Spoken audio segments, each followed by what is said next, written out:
ఒక అన్న చెప్తాడు, అన్న మా అమ్మ ఉన్నంతకాలం మా అమ్మ విలువ నాకు తెలియలేదన్న. మా నాన్న మా అమ్మ కంటే ముందుగా చనిపోయాడు, కానీ మా అమ్మ మంచి భక్తి కలిగింది. మా అమ్మ బ్రతికున్నంతకాలం మా అమ్మ విలువ తెలియలేదన్న. మా అమ్మ చనిపోయిన తర్వాత అమ్మ కన్నీటి ప్రార్థన ఎంత శక్తివంతమైనదో, అమ్మ రోదనాధ్వని ఎంత శక్తివంతమైనదో, అమ్మ కన్నీటి ప్రార్థన మా కుటుంబాన్ని ఎంత ఆశీర్వదించిందో అమ్మ బ్రతుకున్న దినాల్లో నాకు తెలియలేదన్న. అమ్మ కార్చిన కన్నీళ్ళు మా అన్నదమ్ముల మధ్య, అక్క చెల్లెల మధ్య ఎంత ఐక్యత కలుగు చేసిందో. మా తండ్రికి 4 పిల్లలం పుట్టిన ఒకే మనసు కలిగి అమ్మ బ్రతుకున్న దినాల్లో బ్రతికేవన్నా. నాన్న చిన్నప్పుడే చనిపోయాడు, మా బ్రతుకు శిథిలాల్లోకి వెళ్ళిపోయింది. అమ్మ కన్నీటి ప్రార్థన ద్వారా శిథిలాలలో నుండి శిఖరాల మీదకు దేవుడు లేవనెత్తాడన్న. బహుగా దేవుడు దీవించాడు. మా 4 అన్నదమ్ముళ్ళు, అక్క చెల్లెల మాట ఒకే మాట, ఒకే మాట.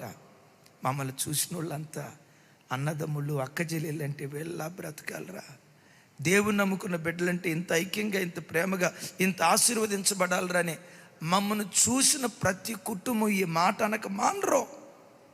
అయితే ఇదంతా ఎప్పుడో తెలుసన్నా, మా అమ్మ బ్రతుకున్న దినాల్లో ఎప్పుడు ఏడుస్తుండేది.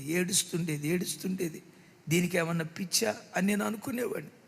ప్రార్థన అవసరమే కానీ ఇంతే ఆడవాలా, ఏమన్నా పిచ్చి పట్టిందా అని అనుకునేవాడిని.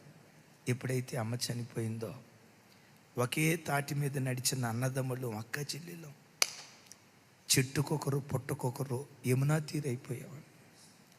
ఐక్యత లేదు, అప్రేమ లేదు.